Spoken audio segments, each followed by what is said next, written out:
जेठ 19 अर्थात नेपाली इतिहासमा सबैभन्दा दुखद र दर्दनाक हत्याकाण्ड भएको ऐतिहासिक दिन। नेपाली इतिहासमा मात्र नभए विश्वमा समेत सनसनी मचाएको नारायणहिटी दरबार हत्याकाण्ड भएको दिन हो जेठ 19। 2058 साल जेठ 19 को शुक्रबार को दिन नारायणहिटी दरबार भित्र राजा वीरेन्द्र, रानी ऐश्वर्या, युवराज दीपेन्द्र, अधिराज कुमार निराजन लगायत तथा अधिराज कुमारी श्रुति लगायत राज परिवारका सदस्यहरूको सामूहिक हत्या भएको दिन हो जेठ 19। ऐतिहासिक यस हत्याकाण्ड भएको दिन पुस्तकको पाना पल्टिए सरह बित्यो, तर न त हत्याकाण्डको रहस्य खुल्यो न त पर्दाफास नै भयो।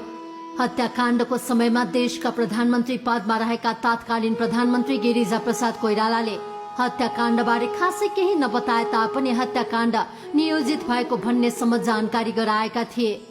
यद्यपि नियोजित कुन हिसाबले भन्ने लेखाजोखा समेत गरिएन। उनको प्रधानमन्त्रीत्व कालमा नेपालमा गणतन्त्र स्थापनापछि देशको नेतृत्व सम्हाले